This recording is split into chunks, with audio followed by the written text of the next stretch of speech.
सबसे पहले तो ये कहूँगी कि जैसा मैम ने बताया कि मैंने कैसे शुरुआत की या स्कूल में थोड़ा सा दिमाग में था। तो हाँ, स्कूल में थोड़ा सा कहीं सोचा था, कहीं शायद पढ़ लिया होगा, कहीं सुन लिया होगा कि नहीं आईएएस ऑफिसर नाम की कोई चीज़ होती है। लेकिन तब ये भी नहीं पता था कि यार यूपीएससी नाम की कोई एग्ज़ाम है, सिविल सर्विस एग्ज़ाम है, उससे और भी पोस्ट में आप सिलेक्ट हो सकते हैं, ऐसा कुछ नॉलेज नहीं था। जब मैं अपने कॉलेज लेवल में आई, जब कॉलेज में एडमिशन लिया, मैंने भोपाल से ही प्राइवेट इंजीनियरिंग कॉलेज से केमिकल इंजीनियरिंग किया है। और उस दौरान मुझे जब मैंने सोचना शुरुआत की कि क्या बनना है, कंटेम्पलेट किया कि एग्जैक्टली क्या करियर चाहती हूँ, तो लगा कि यार कहीं जो पुरानी ड्रीम थी, एक जो सपना था, वो अभी उसको सामने लाना चाहिए। फिर इस बारे में और पढ़ा और तब खान स्टडी ग्रुप भोपाल में सेंटर वहाँ पे जैसे शुरू हो गया था, तो मेरा जो फाउंडेशन कोर्स है मैंने वहाँ से किया। और इस एग्ज़ाम के बारे में जो चीज़ें मुझे 1-2 साल में समझ में आई हैं, वो कुछ चीज़ें मैं आपसे शेयर करना चाहती हूँ। सबसे पहली चीज़ जो पहले जय और रचना आप दोनों बोल चुके हैं कि कंसिस्टेंसी। आप अगर दिन में कई बार हमसे सवाल पूछते हैं कि आप कितने घंटे पढ़ाई करते हैं, तो देखिए घंटे मैटर नहीं करते। कोई 17-18 घंटे हमें नहीं पढ़ना है, उतना हम पढ़ भी नहीं सकते। एक दिन पढ़ सकते हैं, दूसरे दिन नहीं पढ़ पाएंगे। 5 से 6 घंटे ही आपको देने हैं, उतने निकालने हैं। पर वो जो वक्त आप अपनी पढ़ाई को देते हो, वो कंसिस्टेंटली आपको रोज उतना ही अपने पढ़ाई को देना है। Consistency is the key, that is the first and the most important thing जो आपको ध्यान में रखनी है। दूसरी चीज़ इस एग्ज़ाम में मुझे लगता है इक्वली इम्पॉर्टेंट है, क्योंकि ये जर्नी लंबी होती है।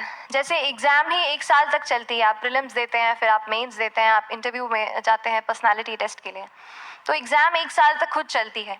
उसके पहले मान लीजिए आप 1 डेढ़ 2 साल पहले से प्रिपेयर कर रहे हो, तो ये जर्नी काफ़ी लंबी रहती है। उस जर्नी में मेंटली अपने आप को मोटिवेट रखना, अपने आप को बूस्ट करते रहना, वो भी इक्वली इम्पॉर्टेंट है।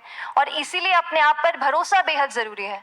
You need to have a faith in yourself कि अगर आपने इसमें कदम रखा है, अगर आपने सोचा है कि आप सिविल सर्विस एग्ज़ाम देना चाहते हैं और देंगे, तो आपको ये ठान के उसमें जाना है कि हाँ, मैं ये कर सकता या कर सकती हूँ। ये एक अपना मोटिवेशन, अपने साथ एक फेथ, बिलीफ अपने ऊपर आपको हमेशा रखना है। कमिंग टू प्रेपरेशन की कैसे तैयारी करनी है, बहुत सारी बातें आप सुन चुके हैं कि आंसर राइटिंग में कैसे करना होता है, आंसर राइटिंग का स्ट्रक्चर कैसा होना चाहिए। तो मैं शुरू में सबसे पहले ये कहूँगी कि मेरे प्रिपरेशन का बेस 2 चीज़ें रहीं। पहला था करंट अफेयर्स।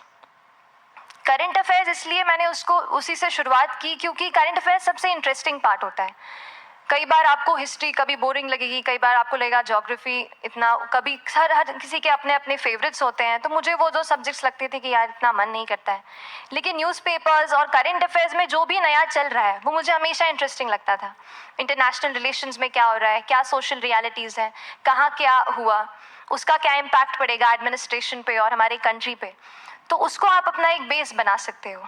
आप करंट अफेयर्स बेस्ड प्रिपरेशन कर सकते हैं, इसलिए भी क्योंकि अगर आप मेंस एग्जाम देखेंगे तो काफ़ी डायनामिज्म आ गया है, केवल प्रीलिम्स में नहीं बल्कि जनरल स्टडीज़ पेपर 2, पेपर 3 में भी आप देखेंगे कई सारे ऐसे सवाल हैं जो करंट इवेंट्स से इंस्पायर्ड होते हैं, उन पे बेस्ड रहते हैं। तो जब आप न्यूज़पेपर बेस्ड, करंट बेस्ड पढ़ाई करते हैं तो वो आपका प्रिपरेशन वहाँ से भी कवर हो सकता है। दूसरी जो चीज़ मैंने जिस पे बहुत फोकस किया वो थी आंसर राइटिंग। तो आंसर राइटिंग का जैसे खान सर बता रहे थे कि आंसर राइटिंग की प्रैक्टिस बहुत की, तो उसके पीछे मेरा ये था कि जब मैं हमेशा प्रीलिम्स का कोई भी पेपर टेस्ट देती थी, हम मॉक टेस्ट देते हैं, तो मॉक टेस्ट देती थी तो हमेशा मेरे मार्क्स करीब 90 टू 110, 120, इससे ऊपर मेरे कभी मार्क्स नहीं जाते थे। तो मुझे हमेशा ये डर था कि यार प्रीलिम्स में कहीं मेरा कुछ, क्योंकि कट ऑफ भी इसी कुछ रेंज में जाता है, तो हमेशा लगता था कि यार कुछ गड़बड़ यहाँ ना हो जाए।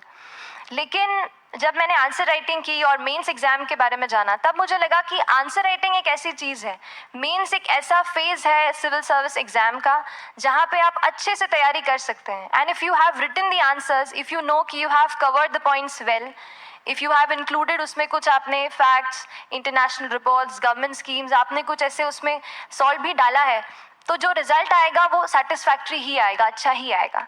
तो मेंस एक ऐसा पार्ट है जिस पे आप काफ़ी बैंक ऑन कर सकते हो। मैं जब पर्सनालिटी टेस्ट भी मैंने दिया तो इस बार भी आप नंबर्स देखेंगे तो आसपास की रैंक के हिसाब से मेरे नंबर्स उसमें कम हैं, लेकिन it is just the general studies and the answer writing part, जो मेंस के जो वो है मार्क्स हैं या मेंस का जो एक फैक्टर रहा, वो मेरे लिए सबसे ज़्यादा इंपॉर्टेंट डिसाइडिंग फैक्टर रहा है। तो अपना एक्सपीरियंस यही बताऊंगी कि आंसर राइटिंग पे आप विशेष फोकस कीजिए। जैसा स्ट्रक्चर आपको बता ही चुके हैं कि इंट्रोडक्शन में कैसे आपको शॉर्ट रखना है, बॉडी एंड देन कंक्लूजन, उसमें छोटी चीज़ जैसे मैं अभी मेंशन कर रही थी, आप एक इंश्योर कीजिए कि देखिए जो भी एग्जामिनर आपकी कॉपी चेक कर रहे हैं वो दिन में 10, 15, 20 कॉपीज चेक कर रहे हैं, तो उन सब से आपको अलग कैसे आप अपनी कॉपी दिखा सकते हो, ये चीज़ आपका प्रेजेंटेशन और आप जिस तरीके से आंसर लिखते हो कंटेंट को, वो मैटर करेगा। आप इंश्योर कर सकते हैं कि आपके आंसर में कुछ फैक्ट्स, गवर्नमेंट की स्कीम्स, कुछ कमिटीज़ बैठती हैं, जैसे एक प्रिवेसी पे justice BN Shri Krishna committee की रिपोर्ट आई है, तो आप मान लीजिए आपको कोई प्रिवेसी पे सवाल आ गया तो आपने उन कमेटी का नाम कोट कर दिया। ऐसे बहुत सारी कमिटीज़ होती हैं। कुछ इंटरनेशनल रिपोर्ट्स आते हैं, वो आप उनको इनके बारे में लिख सकते हैं। इंडिया का मैप आप बना सकते हैं। मैंने सीख लिया था कि 10-15 सेकेंड्स में कैसे जल्दी से मैप बनाना है और उस पर कैसे पॉइंट कुछ करना है, कुछ लोकेट करना है। तो ये कुछ ऐसी चीज़ें हैं जो आपके आंसर्स को एनरिच करेंगी और प्रेजेंटेबल बनाएंगी। तो इस तरीके से आंसर्स पे जैसे हम क्लास करते हैं, लेकिन उसके साथ साथ आपको ये कोशिश करनी है कि 1 से 2 आंसर पर डे आपको ज़रूर लिखने ही लिखने हैं, apart from the test series that you are doing. Answer writing से 2-3 चीज़ें होती हैं, ना केवल हमारी एक लिखने का हमें समझ आता है हम क्या लिखते हैं कैसा है, पर हमारा कॉम्प्रिहेंशन भी इम्प्रूव होता है। हमें कितना समझ में आया वो भी हमें खुद समझ आता है जब हम आंसर्स लिखते हैं। और इसीलिए आंसर राइटिंग पे आप फोकस कीजिए, 1 से 2 आंसर ज़रूर लिखिए। और आंसर राइटिंग के बाद the third pillar of my preparation जो काफ़ी इंपॉर्टेंट जिसने रोल प्ले किया, that was tests and test series and mocks. देखिए हम पढ़ रहे हैं यहाँ पर, I also come to the point कि हम कैसे दिल्ली, भोपाल और इंदौर में प्रिपेयर करके बिना दिल्ली जाए हम कैसे कर सकते हैं, आई कम टू दैट पॉइंट। पर उसके पहले टेस्ट की थोड़ी बात कर लेती हूँ कि टेस्ट देना क्यों ज़रूरी है। हम ये जो एग्ज़ाम दे रहे हैं सिविल सर्विस की, एक ऑल इंडिया लेवल एग्ज़ाम है and this cut throat competition. तो उसके लिए आप केवल पढ़ते रहें, सारी बुक्स, मटेरियल्स, स्टैंडर्ड ये करंट का सब पढ़ लें, लेकिन अगर आप ये नहीं जज कर पाए कि आपका क्या लेवल है at an all India level, तो चीज़ें समझ में आप नहीं, मतलब आप आगे नहीं बढ़ पाएंगे या सही डायरेक्शन नहीं पकड़ पाएंगे। तो इसलिए आप टेस्ट से घबराइए मत। कई बार टेस्ट का इनर्शिया होता है, ऐसे लगता है कि जब तक पूरा सिलेबस कंप्लीट नहीं कर लूँ तब तक टेस्ट नहीं दूंगा, लेकिन सच में बात ये होती है कि जब तक हम GS के मतलब पेपर देने अंदर भी घुसते हैं ना, तब भी उस सेकंड पे लग रहा होता है कि कुछ छूट गया है हमारा। तो ये चीज़ होगी ही, इसीलिए ये मैं कभी मत सोचिए कि जब तक पूरा सिलेबस नहीं कर लूँ टेस्ट नहीं दूंगा। जैसे आपका एक थोड़ा बेस बन जाता है प्रिपरेशन का, आप टेस्ट दीजिए, चाहे वो प्रीलिम्स का MCQ का टेस्ट हो या मेंस का राइटिंग स्किल की प्रैक्टिस हो, टेस्ट पे आप फोकस कीजिए। उसके बाद टेस्ट केवल देने के लिए नहीं देना है, उसको एनालाइज भी अच्छे से करना है। When you get the answer hints, when you get the answer keys, analyse properly कि आपकी क्या गलती हुई है और उससे भी सीखने की कोशिश कीजिए कि क्या कुछ नया मुझे इस टेस्ट पेपर से या इस आंसर कॉपी से मिल सकता है। तो इस तरह से टेस्ट पे भी आप फोकस कीजिए। And I will come lastly to the point कि जब मैंने प्रिपरेशन शुरू की थी अपने कॉलेज के 2nd ईयर 3rd ईयर आते आते, तो मन में बहुत सारे फियर्स थे। मैं भी एक नॉर्मल फैमिली से हूँ, मेरे फैमिली में किसी ने आज तक सिविल सर्विस का पेपर भी नहीं लिखा था, तो मन में बहुत सारे फियर्स थे, डाउट्स थे, क्या होगा कैसे होगा। तो हो सकता है आपके मन में भी ऐसा हो। और हम जैसे यहाँ रहते हैं, हम सोचते हैं कि दिल्ली जाना तो सबसे ज़रूरी है, उसके बिना तो ये एग्ज़ाम हो ही नहीं सकती।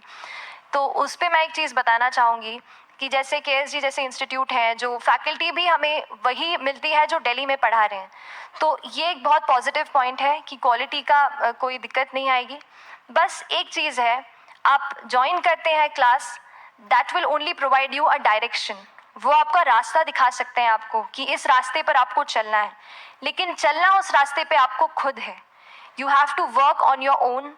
कभी ये मत सोचिए कि मैं वहाँ नहीं जा पा रहा हूँ तो नहीं हो सकता, यहाँ है, तो हम एक्सक्यूज़ेस बनाते हैं। कई बार चैलेंजेस आते हैं। तो मैंने कॉलेज के साथ प्रिपरेशन की, तो उसमें भी काफ़ी दिक्कत आती थी। कभी कभार कॉलेज की एग्ज़ाम होती थी तो इसमें मैं अपना उतना वक्त नहीं दे पाती थी।